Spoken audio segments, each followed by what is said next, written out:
Captain Lieutenant Dietrich Valmer wrote a single entry in U-217's war diary on the night of February 11th, 1943, in the middle of the North Atlantic, that his own flotilla commander would let a flag for review, not because it described a failure, but because it described a decision that no standing order had ever anticipated an officer needing to make. Target has absorbed 3 torpedo hits and remains afloat, underwater, and returning fire. I have 1 torpedo remaining suitable for a finishing shot. I am declining to use it. I do not believe I can adequately justify this decision in conventional tactical terms, and I record it here regardless, because I believe the reason matters more than the doctrine.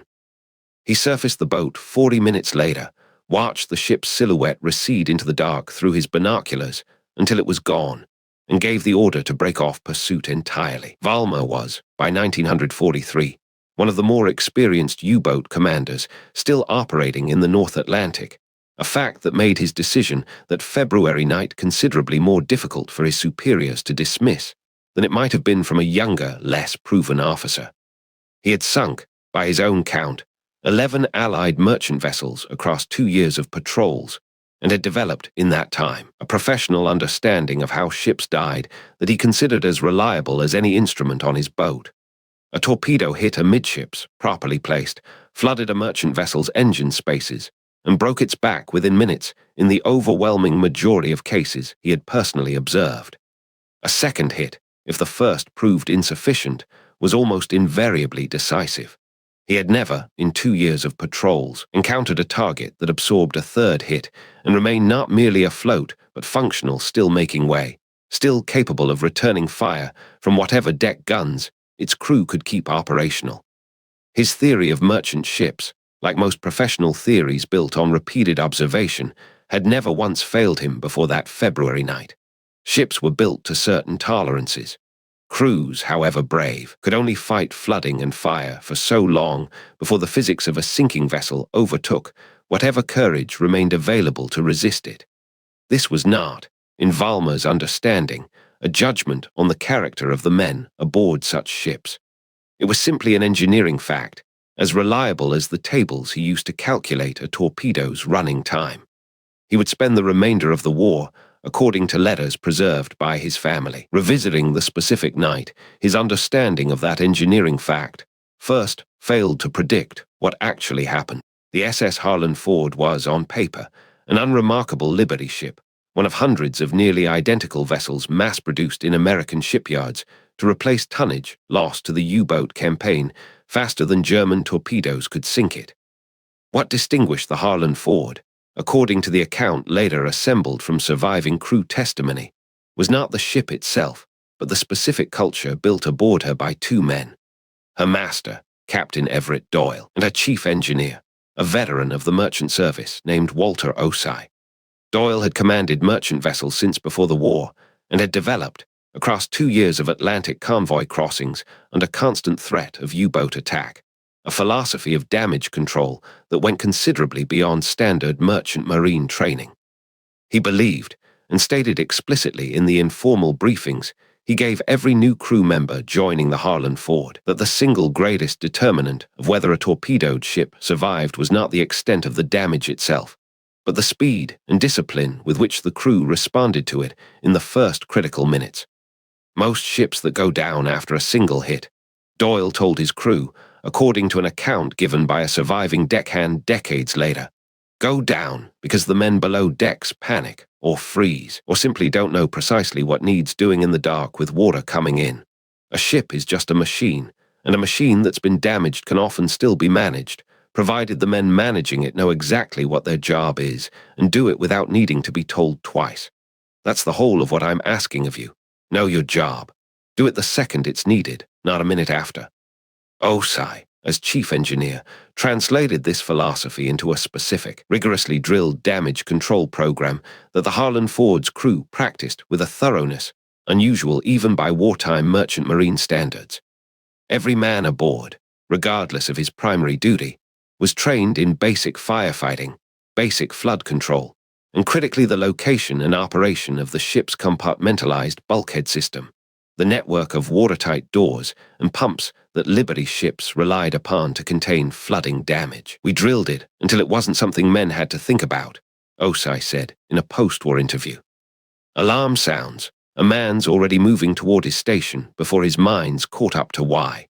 That's what saves a ship in the real thing, not bravery exactly, though there was plenty of that too when it came down to it. But the fact that nobody had to stop and figure out what to do while the water was already coming in. By the time the Harlan Ford joined the convoy that would cross paths with Valmer's U-217 in February of 1943, her crew had spent the better part of a year drilling a damage control discipline that neither Doyle nor Osai could have known would soon be tested more severely than either man had ever imagined necessary to prepare for. There was a specific drill, mentioned by several surviving crew members in later interviews as the one that most shaped the ship's eventual conduct under fire, that Osai had instituted after reading an early wartime report on merchant vessel losses. Rather than simply drilling the crew to respond to a single simulated hit, Osai began running compound drills, a first hit followed, without warning, by a second and sometimes a third, forcing the crew to manage cascading damage across multiple compartments simultaneously rather than resolving one crisis before the next began. Several crew members initially found the drills excessive, even punishing, given the demands of an already exhausting Atlantic crossing schedule. Osai's response, recorded by a surviving deckhand in a letter home that survived the war, was characteristically direct. Told us plain that the U-boats weren't going to be kind enough to only hit us once if hitting us once didn't do the job. Said if we only trained for the easy version of disaster, the hard version was going to be the one that actually killed us, and he didn't intend to let that happen to this crew if there was anything at all he could do about it beforehand.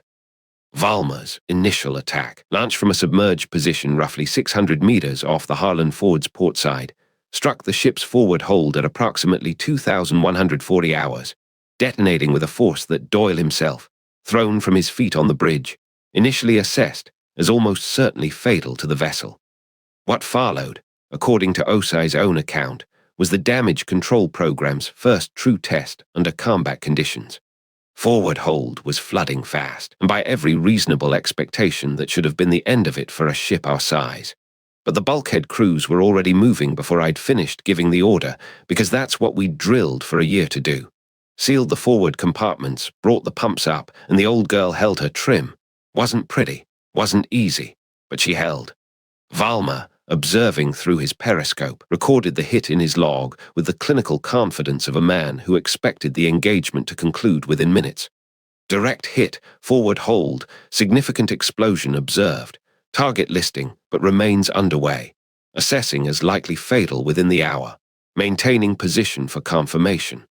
The confirmation Valmer expected did not arrive within the hour, when it became apparent roughly 90 minutes later, that the Harlan Ford was not only remaining afloat, but continuing to make way toward the convoy's projected course. Valmer maneuvered for a second attack, striking the ship's engineering spaces directly a hit that, by any conventional understanding of merchant vessel vulnerability, should have ended the engagement definitively. The blast killed 2 men in the engine room outright and severely injured 3 others, including Osai himself, who continued directing the ship's damage control response from a position near the engine room hatch despite injuries that a subsequent medical assessment would describe as requiring immediate evacuation under any normal circumstance. Don't remember deciding to stay at my post, if I'm honest, Osai said in his post-war account. Just remember that there were men down there who needed direction, and I was the one who had it to give, and leaving didn't seem like a thing that was actually available to me in that moment, whatever the injuries said about what I should have done instead. Valmer's log entry following the second hit records a note of genuine professional puzzlement that his flotilla commander would later specifically highlight as unusual. Second, direct hit to engineering spaces, explosion and secondary fires observed. By every precedent available to me, this should represent a mortal wound to the vessel. Target continues underway at reduced but non-negligible speed. I am revising my estimate of remaining engagement time upward considerably. The third torpedo, fired nearly 2 hours after the engagement began, struck the Harlan Ford's stern section, an area of the ship whose damage produced, according to survivor accounts, the most severe flooding of the entire engagement. It was at this point, with 3 separate compartments taking on water and the ship's speed reduced to what Doyle himself estimated as barely steerage way, that something happened which Valmer's subsequent log entry describes with unmistakable bewilderment.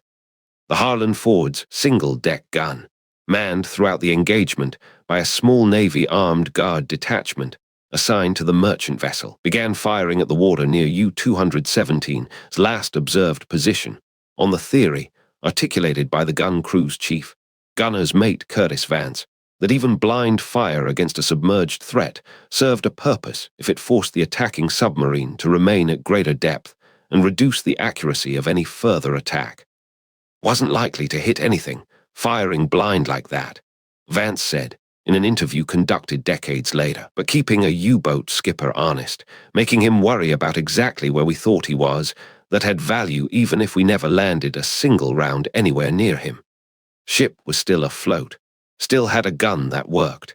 Didn't seem like there was much argument for not using it. Valmer's log entry that follows is, according to the flotilla commander who later reviewed it, the first clear indication of the psychological shift that would culminate in his decision to break off the attack entirely. Target's deck gun continues firing, apparently without accurate target information, following 3rd torpedo hit and severe flooding that should, by any reasonable assessment, have already ended organized resistance aboard the vessel. I confess I do not fully understand the calculation by which a crew in this condition continues to man a functioning weapon rather than abandoning ship, which would represent, by every precedent I have observed, the rational response to their circumstances. Valmer maneuvered for what he intended as a finishing shot at approximately 0020 hours, nearly 3 hours after the engagement began, with the Harlan Ford now listing severely, 3 compartments flooded, and by his own periscope observation, visible fires still burning amidships that the ship's damage control parties had not yet fully contained. It was at this point, according to his own war diary, that Valmer made the decision that would define the engagement's place in his own post-war memory more than any tactical outcome could have. I had the target in position for a finishing shot with my last suitable torpedo. I did not fire it. I record here, for whatever value this entry may have to anyone who reads it, my reasoning. This ship's crew has continued fighting, continued their damage control, and continued manning their weapon for 3 hours after sustaining damage that would have ended resistance aboard any vessel I have previously engaged. I do not believe I am owed the satisfaction of a 4th hit against men who have earned, through their own conduct this night, something I find myself unwilling to take from them by force of a torpedo they cannot see coming. I am aware this is not a tactically defensible position for a U-boat commander to record in an official log. I record it nonetheless, because it is true, and because I believe an honest account matters more in this particular instance than a comfortable one. He surfaced the boat, observed the ship's silhouette through his binoculars as it continued, slowly and visibly damaged, toward the horizon, and gave the order to break off pursuit. Chief Engineer Walter Osai, who directed the ship's damage control response from a post near the engine room, despite severe injuries sustained in the 2nd torpedo hit, was 34 years old, a career merchant marine engineer whose pre-war experience had, by his own account, given him a working knowledge of ship systems he drew on constantly throughout the engagement's 3 chaotic hours. Asked years later what had allowed him to continue directing his men despite injuries that should, by any medical assessment, have removed him from active duty immediately, Osai gave an answer notable for its plain, technical framing. Wasn't heroism, the way people like to tell it after the fact. Was just knowing that the men below decks needed clear direction more than they needed me following proper medical procedure, and figuring the ship staying afloat mattered more right then than my own comfort. Made my peace with the injuries afterward, once there was time to make peace with anything. During, there just wasn't room in my head for anything except keeping that ship moving. Gunner's mate Curtis Vance, whose armed guard detachment kept the deck gun firing throughout the engagement despite the ship's worsening condition, offered a similarly understated account in a post-war interview. Wasn't complicated, really. Had a gun. Ship was still afloat. Seemed like the gun ought to keep working for as long as the ship did, And that's about as far as the thinking went, in the moment. Didn't have leisure to consider the odds much, one way or the other. Able seaman Nathaniel Bianchi, an 18-year-old deckhand on his first Atlantic crossing, gave what may be the engagement's most direct account of ordinary courage under extraordinary circumstances in an interview conducted for a maritime historical archive decades later. About as scared as I've ever been in my life that night, and I won't pretend otherwise for anybody's benefit. But everybody around me just kept doing their job, scared same as I was, and I found out that night that fear and doing your job aren't actually opposites the way I'd always sort of assumed they were. You can be plenty scared and still do what needs doing. Learned that the hard way, on a night I've thought about more than any other night of my life since. The assessment that traveled furthest through the German naval chain of command came from Conter-Admiral Werner Falkenhorst, the flotilla commander to whom Valmer's decision was ultimately reported, who included an extended discussion of the incident in a broader post-war analysis of U-boat operations during the Battle of the Atlantic's most intensive period. I reviewed Captain Lieutenant Valmer's log entry for the night of February 11th, 1943, with considerable professional concern when it first crossed my desk. Falkenhorst wrote, "An officer of Valmer's experience declining to expend his final torpedo against a target he had every tactical justification to finish represented, on its face, precisely the kind of decision our doctrine was designed to prevent sentiment substituted for sound military judgment, at potential cost to the broader campaign. I initially considered recommending Valmer for reassignment, pending further review of his fitness for independent command." He continues, in a passage that reflects a more complicated professional reckoning.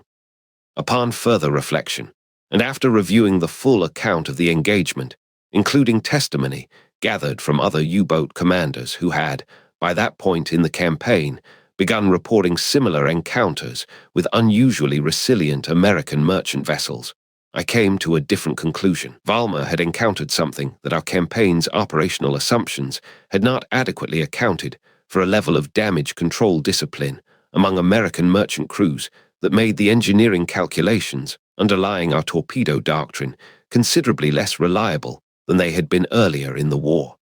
I do not believe Valmer's decision was, strictly speaking, sentiment overriding sound judgment. I believe it was, rather, an honest officer's recognition that the target before him no longer conformed to any category his training had prepared him to engage with the tactical certainty our doctrine assumed.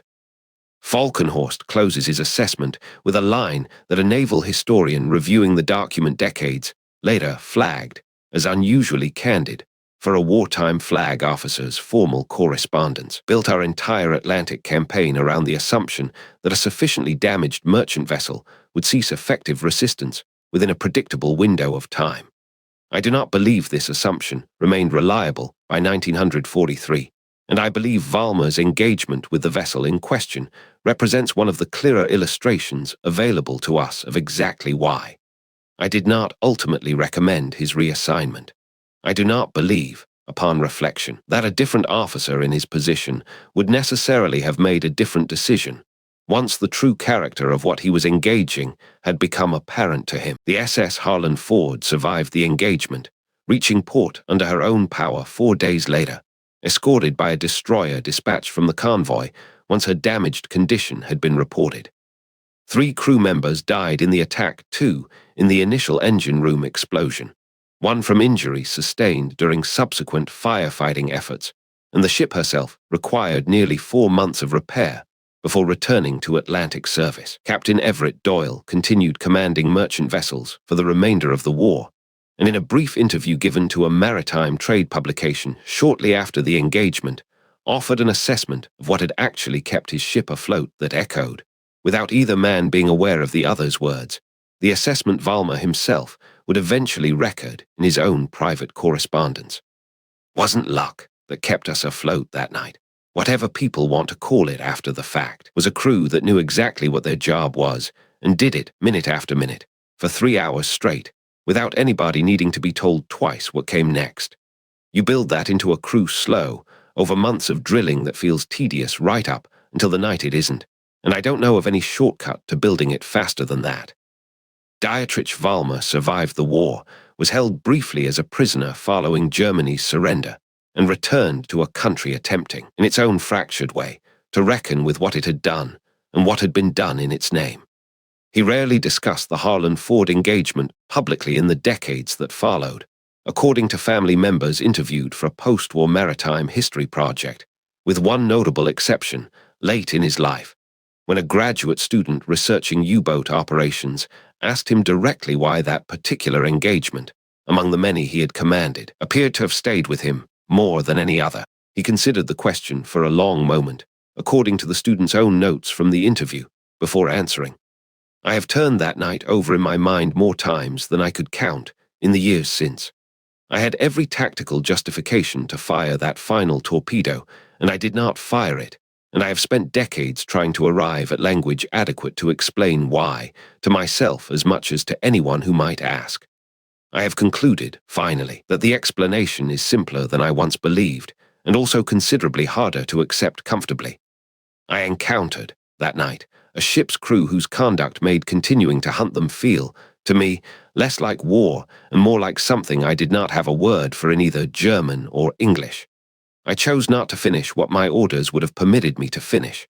I do not know if this was mercy or professional respect, or simply a recognition that I had already lost the engagement in every sense that mattered to me personally, regardless of what my last torpedo might have accomplished tactically. I know only that I made the choice, and that I have never regretted making it, whatever it may have cost me professionally to record it honestly at the time. The SS Harlan-Ford completed 11 more Atlantic crossings before the war's end. Her bell, preserved by a maritime museum decades later, bears a small brass plaque added by surviving crew members at a reunion in the 1970s. It reads simply, "She would not sink, neither would we." Bianchi, the young deckhand who had been so afraid that night, attended nearly every one of those reunions across the following decades, and was asked, at one of the last of them, what he had come to understand about the engagement after so many years of distance from it. His answer, recorded by a maritime historian who happened to be present, closes the story about as well as any account could. Took me a long while to understand it wasn't really about the ship, in the end, though I loved that old ship plenty by the time we brought her home. It was about a bunch of ordinary men who drilled the same tedious drills so many times that when the real thing came, none of us had to think about what came next. We just did it. I've come to believe that's most of what courage actually is, when you strip away all the words people like to wrap around it afterward. Not some special thing you're born with, just knowing your job well enough that fear doesn't get a vote in whether you do it. That is the whole of the story. That is all it ever was.